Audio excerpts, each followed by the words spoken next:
तो JEE preparation के दौरान ऐसी फिजिक्स के लिए कौन सी मोस्ट इंपॉर्टेंट बुक्स हैं जिसको हमको लगानी चाहिए, जिससे हमारी जो फिजिक्स में जो अच्छी सॉल्विंग है वो काफ़ी इंप्रूव हो पाए और ओवरऑल जो हमारा फिजिक्स में ओवरऑल कंसेप्ट है और क्वेश्चंस है वो अच्छे बन पाए। तो आज हम इसी के ऊपर बात करने वाले हैं। So hello everyone, my name is पर, welcome back to my channel.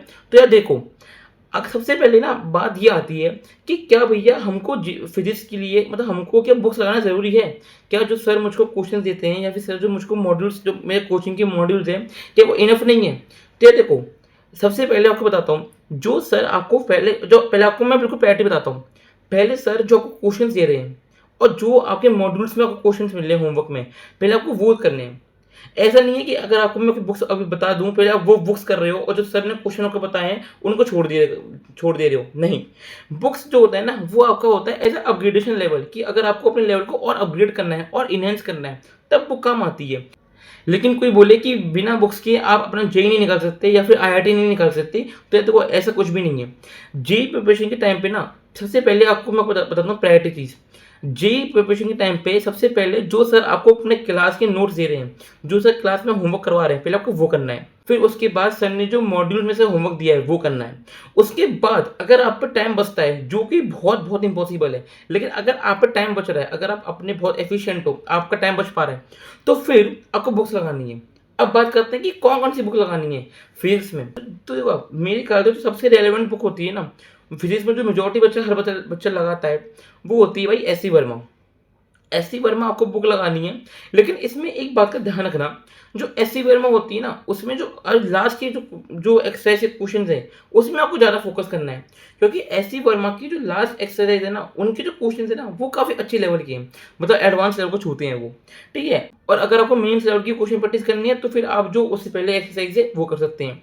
लेकिन अगर जो मेरी रिकमेंडेशन होगी ना, तो ये मेरी यही होगी कि आप ऐसी बुक कर रहे हैं तो उसमें एस सी वर्मा की जो लास्ट की एक्सरसाइज है वो करें। ठीक है? ये एक बात हो गई एस सी वर्मा के बारे में। तो अब जो दूसरी मोस्ट पॉपुलर बुक है जो ज़्यादातर बच्चे लगाते हैं, वो है ईओडोफ। देखो यार, ईओडोफ की ना एक ये मुझे ये बात लगती है कि ईओडोफ ना अपने जो क्वेश्चंस देता है ना, वो उसमें क्या करता है, वो क्वेश्चन न्यूमेरिकल कम बेस देता है। मतलब क्या कि ईओडोफ में ना न्यूमेरिकल्स होते हैं, उसमें नंबर वैल्यू कम होती है, उसमें आपको सिंबल ज़्यादा दिखाता है वो। जैसे कि फॉर एग्जांपल मैं बोलूँ कि कोई भी क्वेश्चन, फॉर एग्जांपल मैं बोलूँ पीवी इक्वल्स टू एनआरटी, तो अब ना वो पी को चेंज कर देगा, वी को चेंज कर देगा, एन को चेंज कर देगा, आर को चेंज कर देगा, टी को चेंज कर देगा। मतलब इसकी वो वैल्यूज नहीं देता वो, मतलब उसको सिंबल फॉर्म में लिख के आपको चेंज करके दे देगा। तो आपको वैसे क्वेश्चन सॉल्व करने होते हैं। तो अगर आप पहले आप एससी वर्मा लगाना, अगर आप बुक्स लगा रहे हो पहले एससी वर्मा लगाइए। फिर अगर आपको ईओडोफ लगानी है, तो ऐसा करना, आप जब भी ईओडोफ लगाना चालू करें, तो पहले आप अपने जो टीचर हैं, आपके रिस्पेक्टिव टीचर्स आपकी कोचिंग के, आप उनसे कंसल्ट कर लीजिए कि सर आप मुझे ये बता दीजिए कि मैं ईओडोफ में ऐसे आप मुझे मार्क करके दे दीजिए कि मैं कौन-कौन से क्वेश्चन लगाऊँ। क्योंकि ईओडोफ में ना हमेशा सिलेक्टेड क्वेश्चन लगाए जाते हैं। आप देखोगे ईओडोफ में सारे क्वेश्चन लगाने की ज़रूरत नहीं है। आप सर पे जाइए, सर से बोलिए सर मुझे बता दीजिए कि मैं ईओडोफ में कौन-कौन से क्वेश्चन लगाऊँ। तो वो आपको सिलेक्ट करके दे देंगे, बेटा ये लगा लो, ये लगा लो, ये लगा लो। क्योंकि मुझे याद है कि जब मैं अपने जेईई प्रिपरेशन के टाइम पे था, तो मैंने सेलिन सबसे पढ़ा था। तो सेलिन सर क्या करते थे ना, वो ना जो ईओडोफ के अच्छे-अच्छे क्वेश्चन थे ना और एससी वर्मा के अच्छे क्वेश्चन थे, वो उसकी पीडीएफ खींच के अपने नोट्स में लगा दिया करते थे। नोट्स में लगा दिया करते थे। जैसे कि मुझे अच्छे से याद है कि ईओडोफ की तो उन्होंने नोट्स में लगा दिया करते थे, और जो एससी वर्मा है उसकी वो नंबर लिख दिया करते थे कि आपको 25 टू 27 करने हैं, 37 टू 40 करने हैं, ऐसे करने हैं। तो ऐसे ही आपको ईओडोफ के अगर क्वेश्चन करने हैं, तो आप अपने सर से कंसल्ट कीजिए एंड वो आपको बताएंगे कि कौन-कौन से करने हैं। एंड मैं आपको फिर से बता देता हूँ कि बुक्स को ना हमेशा लास्ट पे मत रखना। सबसे पहले जो मोस्ट इंपॉर्टेंट है ना, वो आपके क्लास नोट्स हैं, क्लास नोट्स के क्वेश्चंस, देन जो मॉड्यूल्स दे रहे हैं। क्योंकि ये चीज़ करने में बच्चों को पूरा समय निकल जाता है। क्योंकि ऐसा, और अब ऐसा भी मत करना कि आप फिजिक्स में तो आप पूरे क्वेश्चन प्रैक्टिस कर रहे हो, बुक्स लेवल तक पूरी बुक्स लगा रहे हो, केमिस्ट्री में आपकी मॉड्यूल्स भी नहीं हो रहे, और ना मैथ में जो सर ने क्वेश्चन दिए आपके वो भी नहीं हो रहे। नहीं, एक को मास्टर करने के चक्कर में आपको बाकी के 2 हैम्पर नहीं करने हैं। क्योंकि एग्ज़ाम में आपसे एक सब्जेक्ट नहीं पूछेगा, एग्ज़ाम में तीनों सब्जेक्ट आएँगे एक साइमल्टेनियसली, तीनों के मार्क्स मैटर करते हैं, ठीक है?